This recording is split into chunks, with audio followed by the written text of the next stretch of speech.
What if the most original idea you've ever had wasn't actually yours?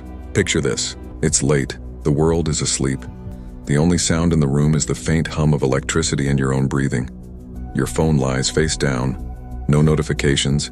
No distractions. Then suddenly it happens. A thought appears fully formed. Not vague, not incomplete. Clear, elegant, perfect. It feels almost intrusive.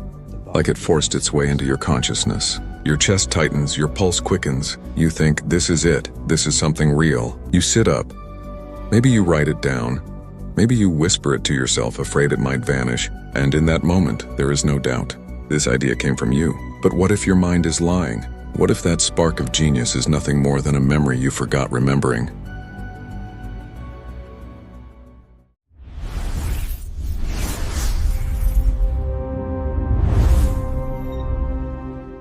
The gap. Human beings trust their thoughts more than anything else. We trust our minds to tell us who we are, what we believe, what we've created. But memory is not a recording. It's a reconstruction, and reconstructions are vulnerable. Sometimes the brain doesn't just forget facts. Sometimes it forgets ownership. A thought without a source doesn't feel borrowed. It feels born. Psychology has identified a phenomenon where memory disguises itself as originality, where forgotten experiences quietly resurface as invention, a condition so subtle most people never realize it's happening. It's called cryptomnesia, and it reveals something deeply unsettling about the human mind. Creativity and memory are not opposites. They are the same process, wearing different masks. Segment 1: The Hidden Thief Inside the Mind. Cryptomnesia is not a disorder you can diagnose with a scan. There are no visible symptoms, no alarms, no warning signs. That's what makes it dangerous. The term itself sounds clinical, distant, almost harmless. But its implications cut directly into one of the most sacred human beliefs: ownership of thought. Cryptomnesia occurs when a memory resurfaces without its origin. The content remains intact, but the context is erased. Your brain remembers what, but forgets where. And when the where disappears, the mind does something unsettling. It fills in the gap with you. The idea doesn't feel remembered. It feels generated. Psychologists describe this as a source attribution failure. Normally, the brain tags experiences with metadata. Who said it? When it happened? How you felt? Where you were? But memory degrades unevenly. Details rot faster than impressions. Over time, memories become like unlabeled boxes in a storage room. When you open one, you don't see a warning sign that says, "This isn't yours." You just see the contents. And the brain makes a quiet assumption. If it's here, it must belong to me. This is why cryptomnesia doesn't feel like theft. It feels like discovery. Segment 2: The Brain's Fatal Shortcut. Here's the unsettling truth neuroscience uncovered. The brain was never designed to protect originality. It was designed to protect survival. Efficiency matters more than accuracy. When you imagine a new idea, the brain activates many of the same neural circuits used in remembering, especially in the hippocampus, temporal lobes, and default mode network. There is no clean boundary between memory and imagination. From the brain's perspective, both are acts of reconstruction. Every thought you have is built from fragments.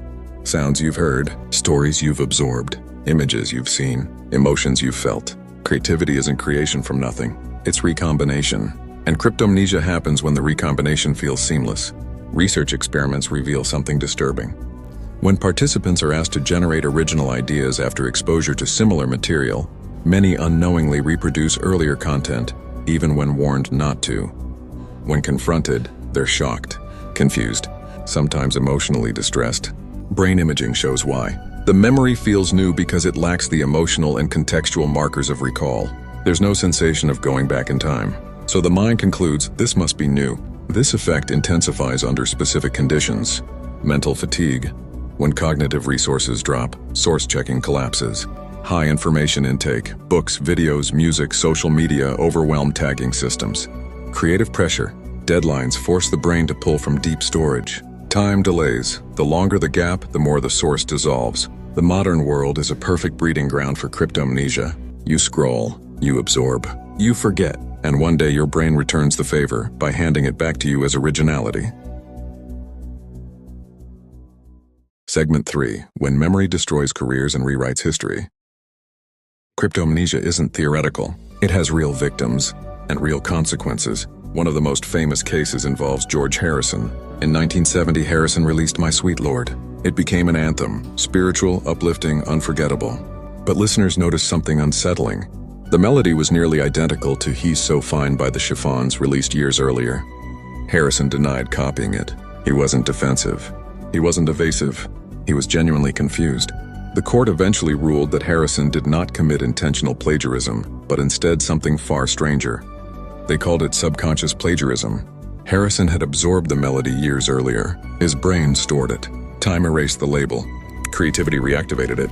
The ruling sent a shockwave through the creative world. It meant something terrifying. You can be guilty without knowing you did anything wrong. This phenomenon appears everywhere.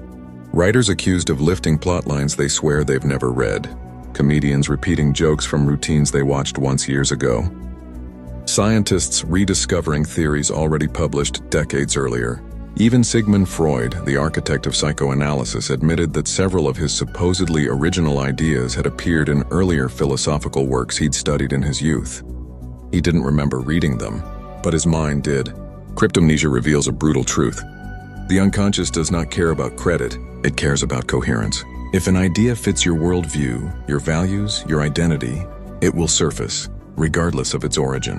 And when it does, it won't announce itself as a memory. It will introduce itself as you. The twist: application. Now here's the part that should make you uncomfortable. You don't need to be a songwriter, a novelist, or a scientist to experience cryptomnesia. You've already lived it. Think about the opinions you're most confident in, the beliefs you defend without hesitation, the phrases you repeat as if they've always been yours. Where did they come from? At some point you heard them, read them, absorbed them, but the source dissolved. Your brain didn't preserve the moment, only the conclusion. Cryptomnesia doesn't just recycle ideas, it recycles identity. Have you ever retold a memory with absolute certainty only for someone else to interrupt and say, "That didn't happen to you, that was a movie"? That sudden jolt of confusion, that flash of doubt, that's cryptomnesia cracking the illusion.